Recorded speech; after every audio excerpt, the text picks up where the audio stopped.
Okay, so here we are loading up mandelbulb 3D. Here we see we have the formula here, which is the set formula, which it gives you in the beginning. It's called integer power, and it's currently in a 2D shape. This is what it translates as. It is all created from a Mandelbrot set. All of these different things, they all originate from the same spot. Here we can see different settings used to alter this image. It has the integer power, which I believe goes from 4 to 8, and we have the Z multiplier, which is how many repetitions there are of the fractalization on each level. It's a bit tricky to say. If we click calculate 3D, then it's still the exact same formula, but it's now in a 3D shape. We can use the navigator up here to look around and explore and find different things. So this is the very, very first formula it gives you. Rather boring, if I do say so myself. So what you can do is you can add another formula. We are going to use folding tetraclyad. And we can see it makes it slightly different. We can edit the settings on it, make this from 1 to 2. And you see every time that happens, it slightly changes the shape.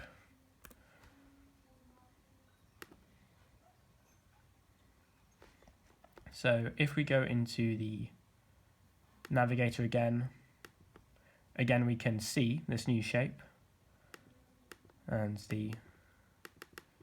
keep zooming in, we can see the cool patterns. We can use these to change the angle. We can use these to go left and right and up and down, zoom in and out. We have a really nice flower looking shape, like a flower that's about to open or something in the middle. It's quite interesting, I quite like that. However, it's still not quite as good as I would hope. So what we're going to do is, we're going to use this for the sake of, we have nothing better to use, and we're going to view to main, which puts this onto the main main spot for all of the editing and stuff. It has ambient lighting, which makes it look very cool. I've got that as a preset. And if we go into mutagen up here, we can actually mutate this image into a variety of other images which are similar to itself. And we can have a look around at what it comes up with. It makes some really interesting patterns. And I think that I quite like the look of this one here. So if I click on it, then this one will be mutated. And then if I find something else, then that one will be mutated over and over again until I think I find something that I really like the look of. The mutation process is completely random. It takes apart the formula that makes the thing, that makes the image, and it reconstructs it in a slightly different way. So it still has, all of these still have incorporations of this one. It's just mutation 1 and mutation 2 both change 2 of the settings, and then mutation 1.2 and 1.1, they change 2 of the settings of this, and then this again, and it all ends up as something quite different and very interesting. So I can keep on going, I quite like the look of this one, until I find an image that I really think looks quite interesting, or I'm willing to use. Going through quite a few duds at the moment. This should hopefully bring out some variety.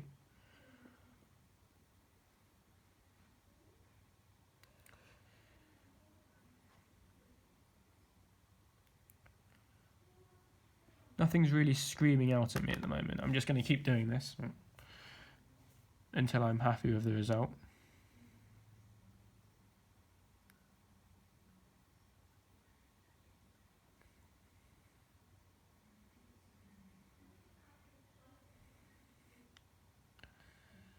I reckon we can have a look at this one. So we're going to put this one in the main editor. Going to calculate it and see what it looks like. It may be a bit too hectic at the moment, But what we can do is we can zoom in on this again. Well, this is quite interesting.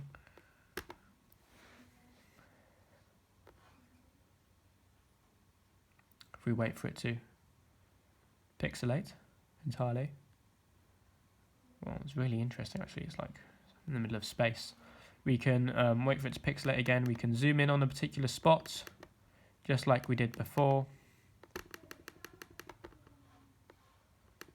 And then we can repeat the process. So,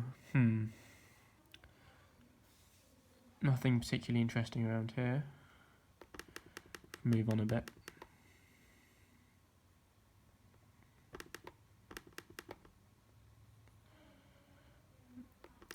Would be nice to have some background coming through, just so it gives it some form. Ah, now this is much more interesting.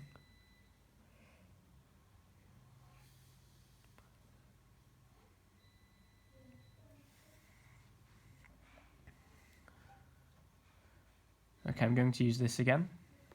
View to main.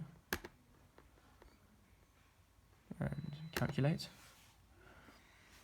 So it's a very repetitive process of going over and over again. And then when I'm eventually happy with what we've got, which for the sake of argument, let's say I am, we can go back into Navigator and we can click this button here, which generates an animation keyframe.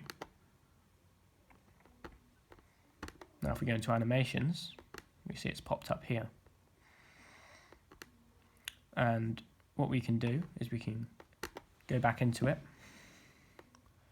and we can zoom in just a bit, maybe a little more.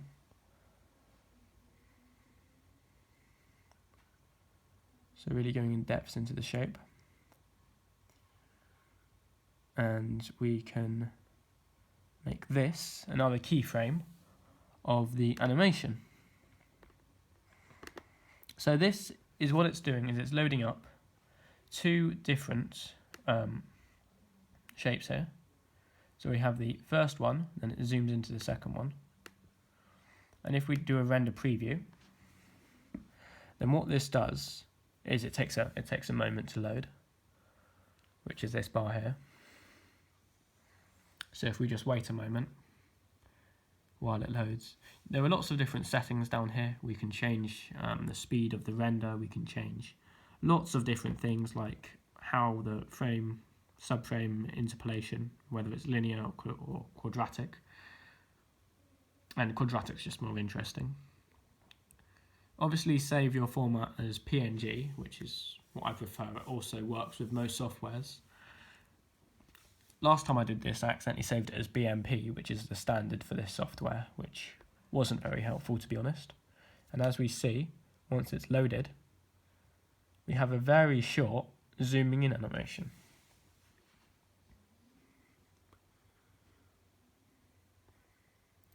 Which is very good. And now, if we go back into the Navigator, we can move up a bit.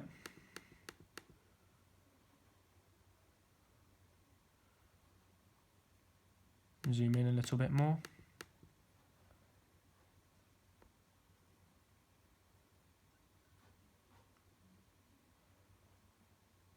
And make this another keyframe.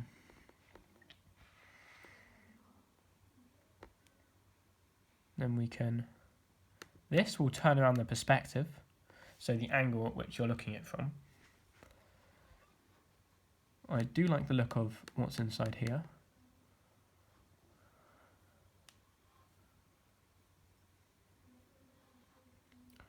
I would obviously spend much more time getting a better image for this, usually. However, for now this will have to do. Maybe change the angle a bit more, vary it up a bit. Zoom in a bit. I don't want to do too much, otherwise the animation goes a bit haywire. because it needs a sense of progression. But for the sake of getting this done, we'll add another keyframe.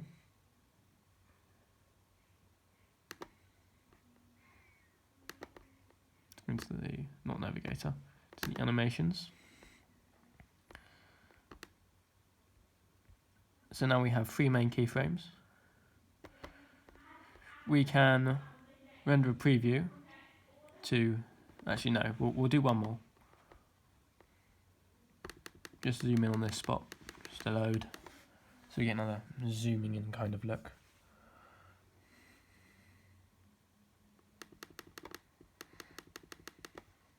This isn't the best shape or format for this, but yeah, as I said, we'll have to do. We can make this another keyframe, into animations. Now we have 4. Let's have another look at what we've got so far. Again, this will take a moment to load, which can't really do much about. It's currently going at 10 frames per second.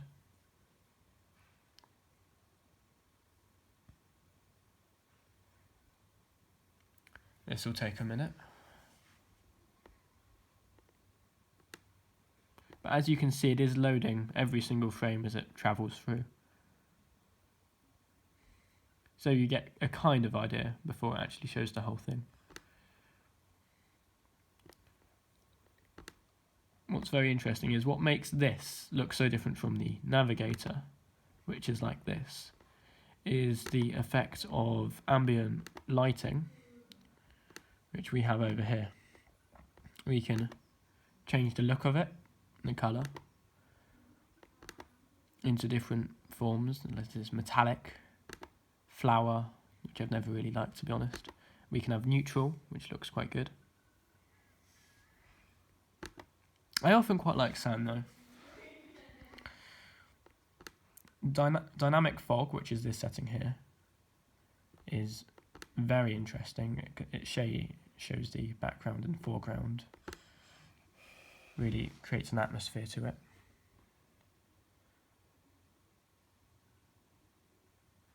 I quite like that.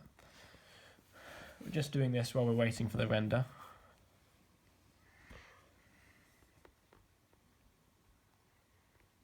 We can also change the angle of the lighting, as if like the sun is coming from a different angle.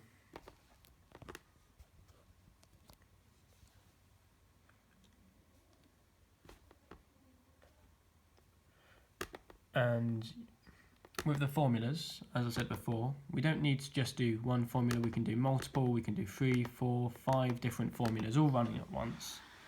Often if you put too many formulas, it kind of scrambles everything and it just all ends up looking a bit of a mess. But this is almost finished, and then we'll get a very short preview of what we've created so far.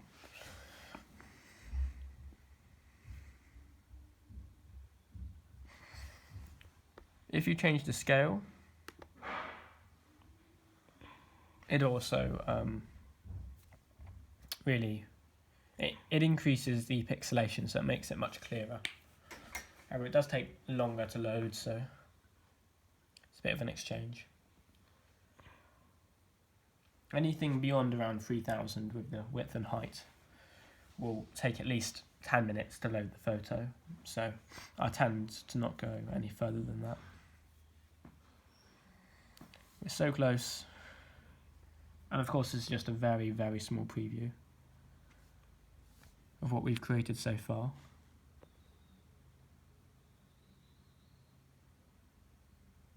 Which is alright. Again, we could carry on the process on, and we could obviously use a much better shape, but for now, that is how you create an animation using mandelbulb 3D. Thank you for listening.